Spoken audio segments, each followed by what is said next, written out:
Hi, I'm Bo. Thanks for joining me and welcome to my garden. We're doing a big early summer maintenance day today, filling in some empty spots in the front of my Mediterranean border here. And I thought we'd just show you around and teach you some tips and tricks for maintenance after the spring bloom is over. Um, so I just wanted to show you real quick. We've leaved some artichokes to bloom because they're just fantastic giant thistles and really beautiful. There are also a lot of unique insects that we see around this plant when it blooms that are really neat. I don't know if you can see them. They're these really cool flies that I enjoy. Okay, so also here, one of my favorite cottage garden plants for the fronts of borders is lesser catmint, Calamintha nepetoides or Calamintha nepeta.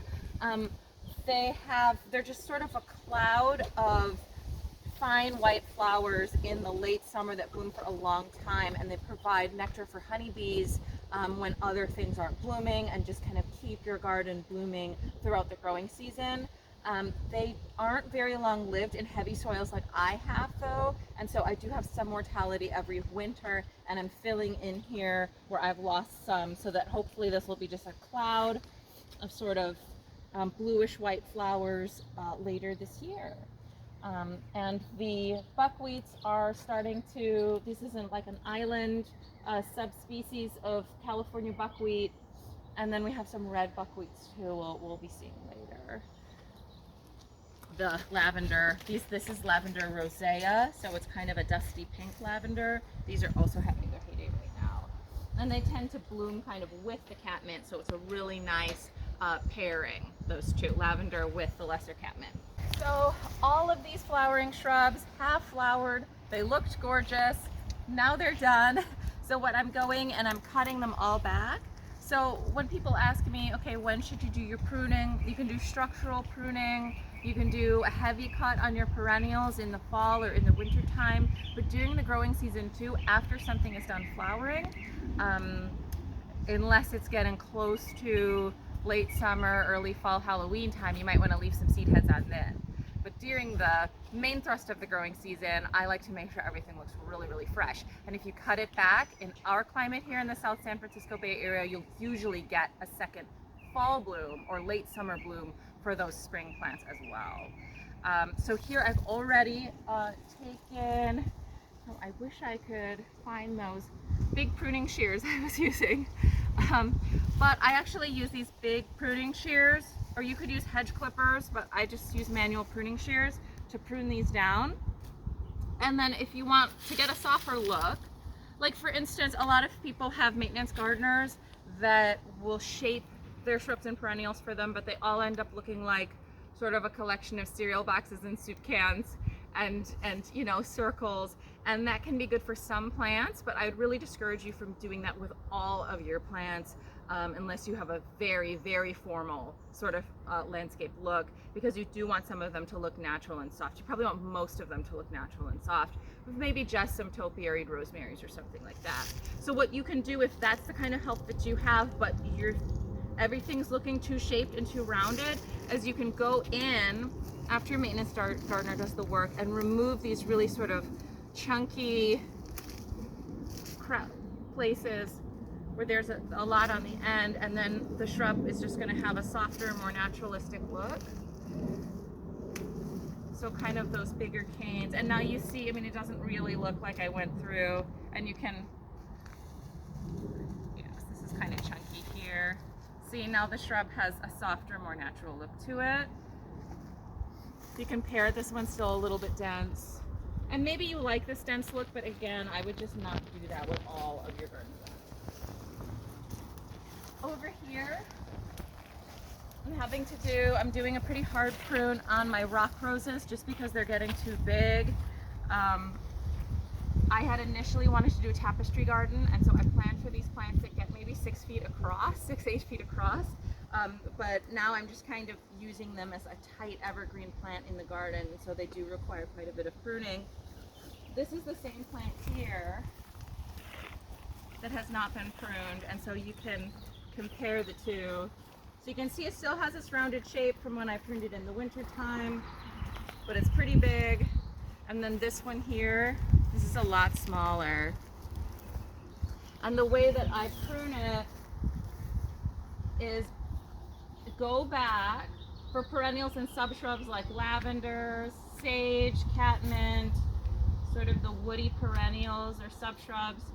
You want to go back to where you see live buds and don't cut any further down because they might not come back.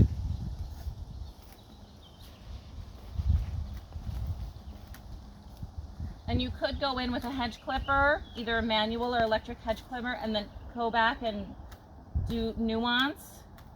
But I kind of find I just like to use my pruners.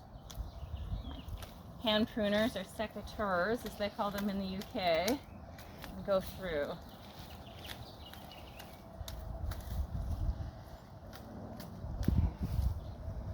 So I mean, this would probably take maybe like 20 minutes to do fully. I'm just kind of showing you. We go in, and I'm just trying to get this plant to really be as small or as compact as possible, because when it grows like crazy. So we're keeping it sort of in the same size range. Here is a woody sage. It's this the Salvia Stormy Pink. It's a really nice bloomer. So it's already bloomed. So I'm going in and I'm cutting it back almost as far as I can. Maybe not quite as far as I can, but leaving maybe like anywhere from 3 to 10 live buds on there. And this is going to keep your perennials looking fresh and compact. They don't have to be compact like little balls, but you do want them, you don't want them to start looking open and woody. Then that can happen pretty quickly. So we're just gonna go in. This kind of part's already been done. I left quite a bit of greenery on there. It's not a hard winter cut, but I'm still cutting it back pretty hard. And it's good to do this when the plant is actively growing.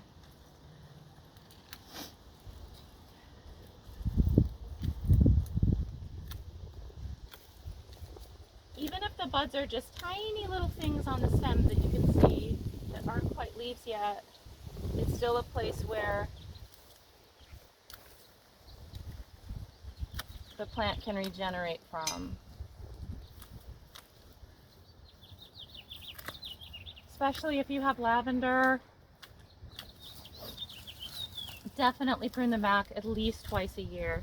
After every blooming, prune them back, and then do a big cut maybe in the late winter when they just start to actively grow. I think we did a whole video on that actually.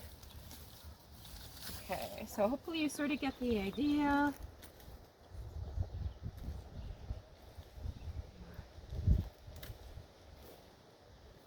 And this is going to have this natural look. It's not going to look like a ball when we're done with it.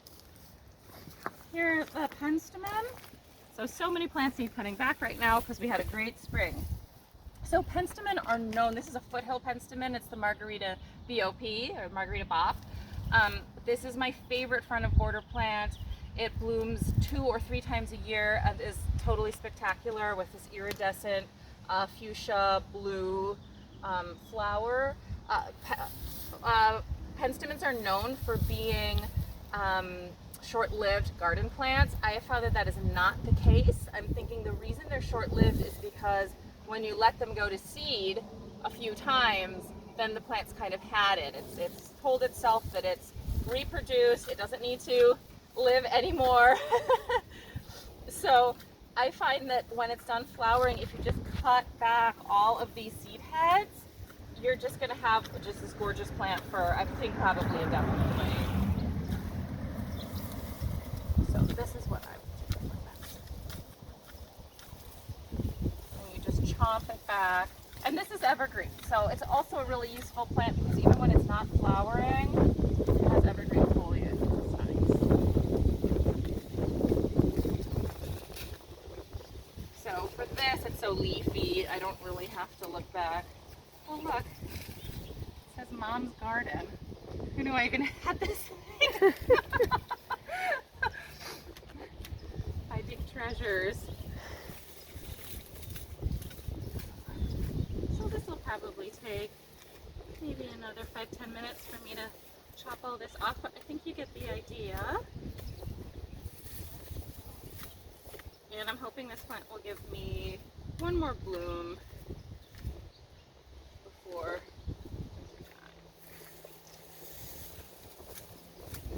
it likes to grow. So I'm going to cut it way, way back, and it's kind of on the sidewalk. So that's what I do with my penstemon.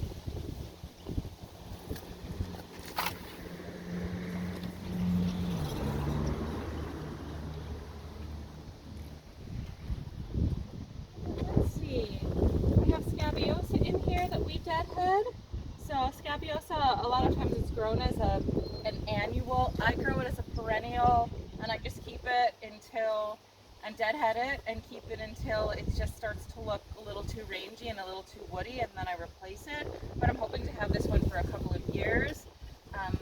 So this is the butterfly blue, and it gets really, really nice. So we've cut that back as well. All of this geranium. Something like this that has a big stem gets cut all the way back to the base. Flower stem like that. And then these are garnet penstemon, which I highly recommend for this area because they just continuously bloom like 9 months out of the year. So they're pretty great.